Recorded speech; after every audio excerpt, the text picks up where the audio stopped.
네.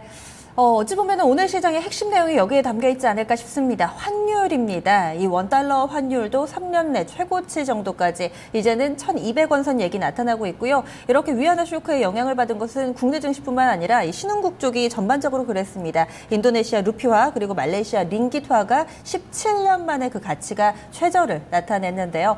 과연 앞으로는 어떻게 판단을 해보는 게 좋을지 이야기 나눠보겠습니다. 유진투자선물의 수병화 연구원입니다. 연구원님 안녕하세요. 네, 안녕하세요. 네, 오늘도 급등이 나왔습니다. 하루 동안의 흐름과 함께 또 영향 미친 부분들 쭉 정리를 해주시죠. 네, 일단 금일 외환시장 연이틀 위안화 고시 환율 평가 절하로 인하여 또다시 급등하며 11원 70전 오른 1,190원 80전에 오늘 환율은 마감하였습니다. 어제 중국 인민은행의 고시 환율 평가 절하에 따른 경계감 지속으로 1,080원대로 진입하며 상승세로 시작한 환율은 장 초반부터 위안화에 대한 경계감 강화로 상승폭을 조금씩 키워나갔습니다.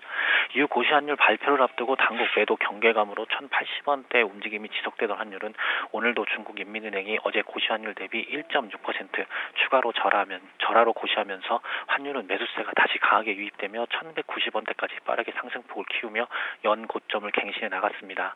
1,192원대까지 상승하던 환율은 당국의 적극적인 매도 개입과 고점 차익 실현으로 인하여서 1,180원대로 상승폭을 조금씩 줄여나갔으나 계속되는 매수세와 증시 하락에 따른 외인 역송금 물량까지 시장에 유입되면서 연 고점을 1,195원 50전까지 높이며 1,200원 선을 위협하기도 하였습니다. 그러나 다시 당국의 적극적인 매도 개입이 유입되면서 환율은 추가 상승세가 꺾이며 1,190원 초반대로 레벨을 낮춘 후 1,190원 80전에 장을 마감했습니다. 네, 중국 인민은행이 두 차례에 걸쳐서 위안화 평가 절하 있었죠. 또 추가적인 이 평가 절하 가능성 있다고 보시나요? 네, 일단은 어제 중국 당국 관계자의 인터뷰에서 두 번의 절하는 없다는 인터뷰가 무색하게 오늘 다 개입을 단행하면서 오늘도 같은 인터뷰를 보였으나 참여자들은 추가 절하에 대한 경계심을 꺾지 않고 있는 것으로 보고 있습니다. 거기다 오늘 오후에 발표된 중국 경제 지표도 시장 예상보다 부진하면서 중국 정부의 추가 부양책에 대한 기대가 강화되고 있어서 한두 번 정도의 추가 개입은 절하는 더 있을 것으로 좀 시장에서는 좀 예상을 하고 있는 상황입니다.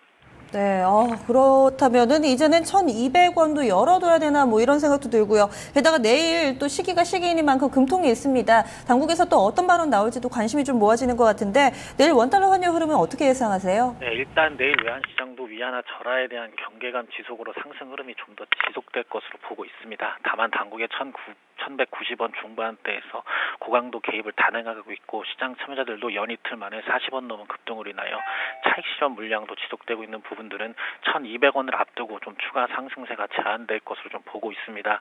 결국 내일도 10시 15분경에 발표되는 위안화 고시 환율 발표가 가장 중요한 변수가 될 것으로 보여집니다. 금통위도 내일 예정되어 있지만 결국 위안화 고시 환율 발표 결과에 따라서 내일 환율의 움직임이 좀 결정될 것으로 보고 있고요. 내일 예상 환율 범위는 1,180원에서 1,200원 사이가 될 것으로 보고 있습니다. 네, 말씀 고맙습니다. 네, 감사합니다. 중국에서는 우리 시간 기준으로 오전 10시 15분에 인민은행에서 이 위안화 기준 환율을 고시를 합니다. 여기에 따라서 환율 움직임 눈여겨보자라는 의견 나왔습니다. 환율 동향 체크해봤습니다.